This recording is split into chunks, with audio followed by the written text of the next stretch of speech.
Today's beer is a special one. It's a double IPA from one of my favourite breweries, Azvex. This is Development Hell number 5. But what's it going to be like? Keep watching to find out.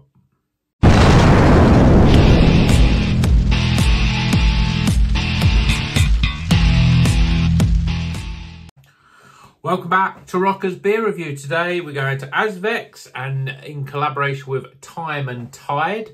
This is Development Hell and it's number 5. Now we had Development Hell, I don't think it was 4, I think it was 3 that we had. And that was good double IPA. I don't think it was like the best double IPA I've ever had, but it was good. But I've heard good things about this one. It's got Nelson Sauvin, Citra, Motueka and Rawaka in it. 8%.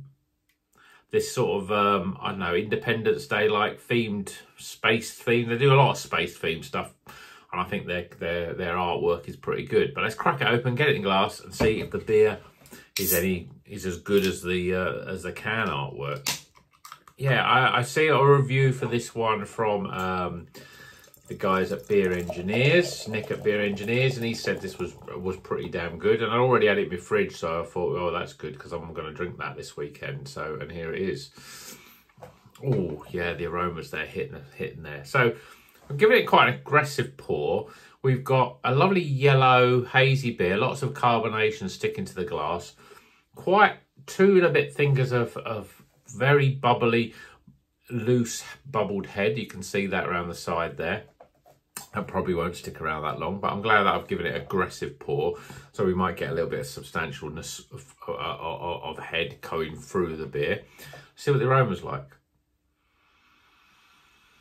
Oh yeah, it just smells like New Zealand hopped beer. Nelson Sauvin, the grape, the gooseberry, kiwi fruits. There's sharp grapefruit, there's that sharp lemongrass. A little touch of melon. Oh yeah, it smells good. It smells good, unless you don't like New Zealand hops, and then you probably wouldn't like the smell at all of it. But let's see what it tastes like. Cheers, everyone.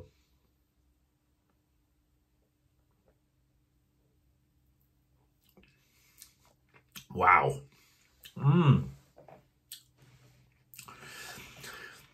I know what I'm noticing about these beers recently, but there's a real sweetness to this beer that's uncharacteristic, I think, of double. I mean, you go into the triples, not that I've had many, but the ones I've had and the ones I've seen quite a lot of people review them, is that they can be a little bit sweet. But this is quite sweet. There's a real sweetness up front with this beer. But I think that it works quite well because I think that the sort of hops, New Zealand hops, they can be quite dry, you know, in terms of their flavours. They're very sort of citrus. They're very sort of, there's that sort of slight dry bitterness, I think, as well you get with them. But with this, you get sweetness, and it's almost like the sweetness you get with more tropical fruits. But the flavours here aren't really tropical. They're much more on the, you know, the grape, the gooseberry, the melon, the kiwi fruit, that sort of stuff. More greeny sort of fruits.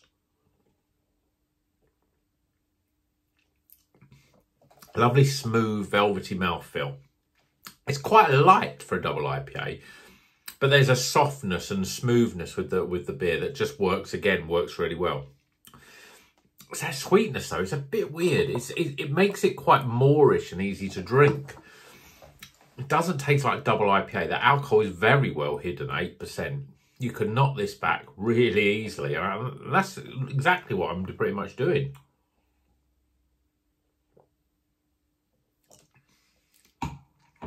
Yeah, it's nice. There's a nice little element to the back end of it where you get a little bit more earthiness. And then you get a real sharpness of citrus, you know, and the sharpness of lime and grapefruit, basically. The sort of yellow grapefruit and lime, that sort of real sharpness of those sort of fruits. There's lots of lemongrass cutting through the flavour as well. But it's just smooth. It's just well balanced, and it's quite complex in terms of the flavours. And you've got a real sort of beginning, that sweetness at the beginning.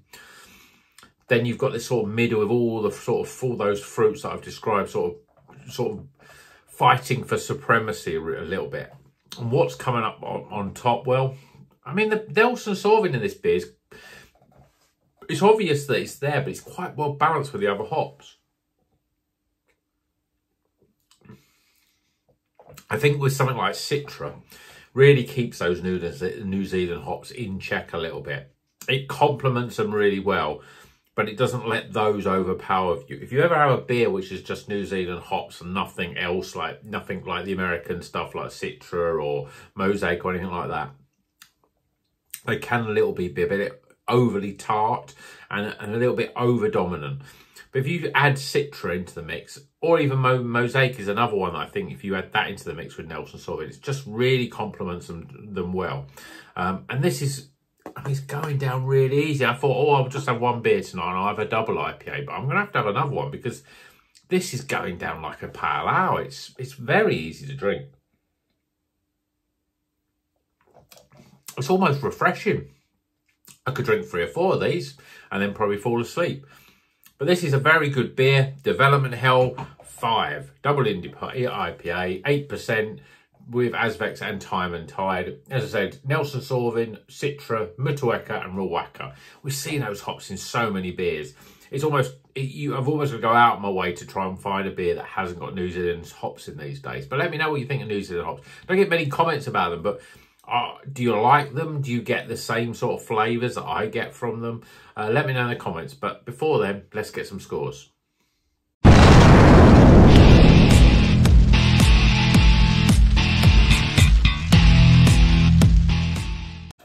Okay, the scores are in for Development Hell 5. This is Azvex and in collaboration with Time and Tide. It's a double IPA with Nelson Sauvin, Citra, Motueka and Rawaka. 8%. All the normal good stuff. Barley, oats and wheat. Yep, they've got, yeah, barley, oats and wheat. All the rest of that stuff. Space theme. A lot of their stuff is space theme these days. Yeah, or some weird sort of animals fighting. That sort of stuff. But Azvex makes some interesting can art. And I think, you know, you see there was stuff on the shelves and you want to pick it up. But luckily, the beer is usually pretty good. And I'd almost say that Azvex are sneaking into my, dare I say, the top 3, you know. I'm not sure they're going to dethrone, but I think they're up there now. I think they could almost be, it could be the sort of Verdant, Polly's and Azvex. Yeah, but there's lots of others around there, but we'll see how we get on before the end of the year to see which ones are on my top 3. And in fact, who's going to fit my top 10? I think the top 10 will be easier, but to cut it down to top 3. But anyway, I'm rabbiting on. Let's get the scores out, starting with aroma. Appearance, flavour, value for money. Now this was £6.50, so it's not the cheapest, but for a double IPA it's probably around about the right sort of price. And finally, my overall experience. Type the scores up. We've got an Iron Maiden of craft beer, the heaviest of heavy metal. It is another very good double IPA. It's not, I know it's quite up there with the Glimmer from Track. That was a little bit more special. This is just a very, very good beer. If you like the hops, if you've had beer from Azvex before, you know they make good beer. And this is up there with their best, some of their best, you know. The only problem I'd say with this beer, it's dangerously easy to drink. The alcohol is very well hidden. And you can drink these like, you know, like drinking pop. But hopefully for £6.50 will stop you buying it and drinking it like pop. But it's still very good beer, a very well hidden, well crafted double IPA. So let me know if you've had this one. Any other Development Hells. I mean, there might be people out there who've had Development Hells 1 to 5 and you can sort of say which one was better than the other. I've got to admit, I can't remember the one that I had. It might have been 4, it might have been 3. It was either one of those two. And I'm sure that was a New Zealand sort of styled beer, and it was a conjunction with, was it? It might even be with Polly's actually when I think about it. Yeah, I'll have to have a look at that video and see what score I gave it. I think it was good, but I don't know if it was really great. But let me know if you've had any of them and anything recently. Azvex are releasing lots of beers. One of the beer reviewers that I watch quite a lot of his Beer Dad Beers review. He's from Liverpool, so Azvex, if he's got that affinity with Azvex, and recently he's been reviewing loads of stuff from them and getting them basically as soon as they're brewed, really, pretty much as soon as they throw it in the can, he's nabbing them. So yeah, if you like Azvex beers, and I don't, and you've got, there's not enough Azvex beers on my channel, then give Beer Dad's beer review a check out, because he does plenty of Azvex stuff on there, and he's got some new ones. Even today I've seen ones that have literally been released within the last couple of days, so check his channel out. And I hope you've enjoyed the video, and I am rabbiting on a bit, so yeah, sorry if it's a bit long, this one. Please give it a thumbs up, whether you like it or not. Just give it a thumbs up, it helps all the algorithms, more people see it, blah blah. You hear every YouTuber say that. Subscribe if you're not a subscriber, then you'll get notified and seen when we get all the new great videos that we release. And until the next one, just 2 more things. Drink good craft beer, please, guys, and keep on rocking.